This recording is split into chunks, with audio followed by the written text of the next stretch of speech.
He says opening that. Oh. Well, you know about that. I'm sexy and I know it.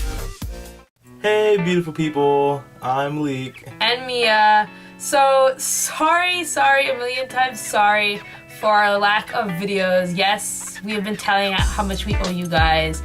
Unfortunately, it is midterm month for us at our lovely establishment of the school. Humble abode. And on top of our midterm month, I have been deathly ill for the past 3 weeks.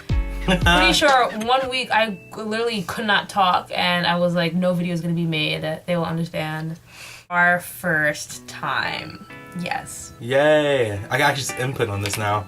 Right, yes. Oh my gosh. So for mine really isn't as interesting as I know most people's are. I was in a committed relationship for 3 months at the time, I believe.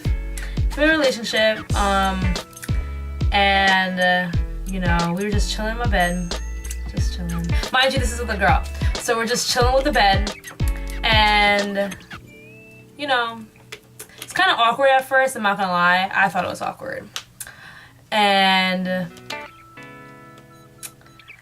kind of went for the whole make out, kind of transition into sex thing. But I don't think we planned it.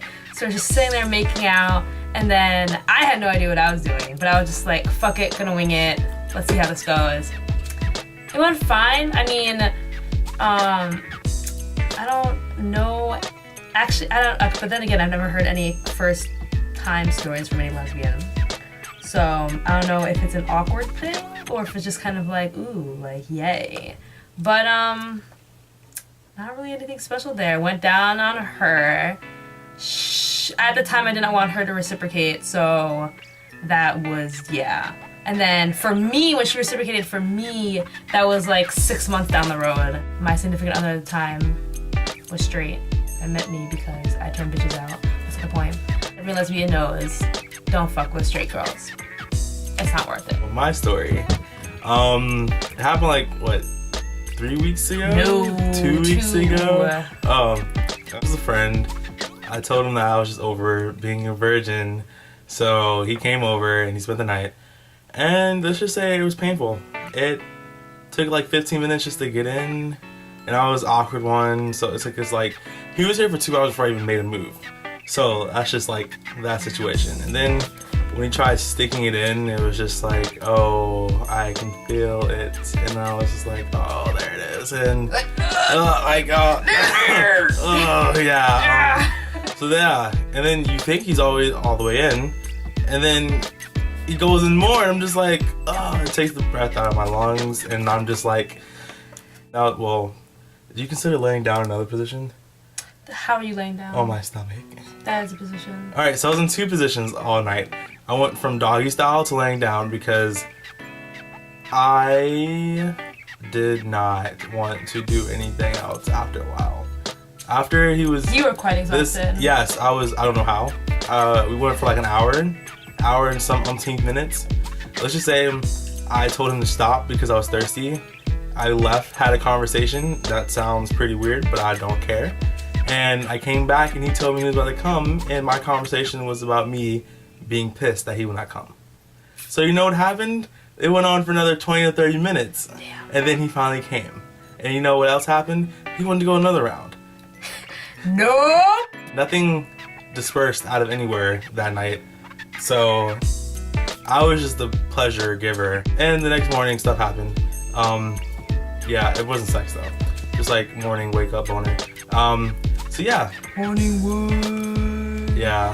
Don't have that problem. But yeah. So now we're gonna answer some questions for you guys. Even though we're gonna make these questions up for you guys. And yeah. And obviously they're about sex, if you didn't get the clue. Would you use a dildo when you don't have anyone here? This is a question to me? Yeah. I can answer it too. Okay, so like you're asking me, would I use a dildo? Would you use a dildo if you couldn't please yourself with your fingers? I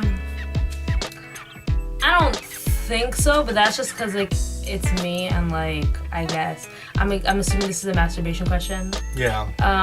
I don't use my fingers like that. On the clitoris, it's just like. I really hope your clitoris does not make that noise when you do that. It depends. It really depends how horny I am and how much time I have in my hands. So would you advise gay males, obviously, who are about to have their first time to like prepare a long time in advance before, or? Yeah, so cleaning, yes. Long before, because it makes not killing the mood harder. Keep yourself groomed because no one wants that. You know, no one needs the rug burn on the face. It's really not. No. No one wants the Amazon. No. The werewolf down below. If I were to take your pants off and I hear the sounds of the fucking and I see jungle bats flying out of it. No, not if I hear the sounds of the fucking jungle, I'm about to be like.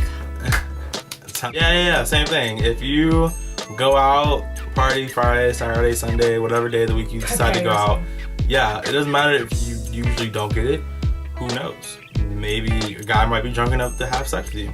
Tops and bottoms. Tops and bottoms for lesbians and bisexuals. Tops and bottoms for gay men. So, as Malika has told me, I'm assuming that a top is a person for gay men. Is a person that gives, and the bottom is one that just strictly receives. Yeah, and then there's also versatile, who gives and receives. And as Malik just stated, that he is a bottom.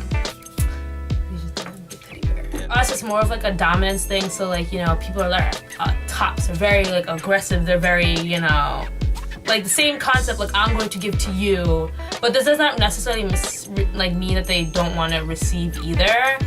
And whereas like a bottom is more of like passive aggressive, where it's just kind of like, you know, they want to receive more, but at the same time, they want to give more. It's just like you're more passive in nature. You're not really like, ooh, like I'm gonna tackle you, like I'm gonna. I personally am a top. Everyone I've known, basically, or in college, everyone that I've like basically, you know, messed around with and things like that has been a top, which isn't really bad. Like now that I've been with tops, I don't really ever want to be with a bottom. It's like different for guys, because two tops. Most likely those tops don't want anything up the ass, so you aren't accomplishing anything. Two bottoms, they want something up their ass. No, do not ask me to be a top. If you say, oh my gosh, you look great being a top, you should totally bang me. No. Another thing, if you're, you know, the first time, many times, if you're just a whore. Protection, guys. Always use it. Don't forget it. Don't leave home without it. Lots of lube too. Lots of lube. And also, if you're a bottom and you want to make sure that the guy, you should already know this, because if you're sexually active and you don't know how to do this, you should be ashamed of yourself. So if you're a bottom and you can't see the guy put a condom on, but he's sticking it in, use your hand to feel, like just make it seem like you're guiding it in, and you can feel if the condom's on. Because if the condom's not on there and you're not about that bareback life, then you might want to bring that up before he sticks it in.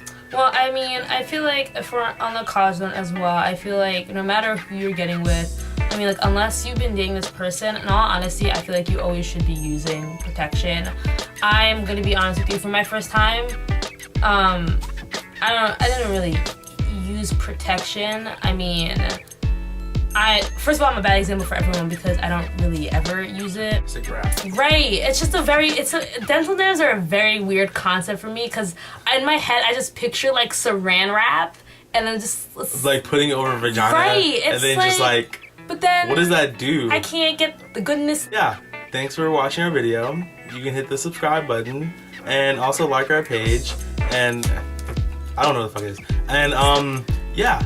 Don't forget to come back for our new episode coming soon. Probably episodes because we're really behind. Episodes like this is like we're 7 behind if you have been counting. Then we might after 7. This was 8. Oh. Yeah. So after we finish the 7, we might just do once a week. That sounds better. Yeah. Yeah, once a week. Or once whenever we're free actually. Yeah. So definitely once a week, but maybe twice a week depending on how our schedules are. So yeah, talk to you later. Bye.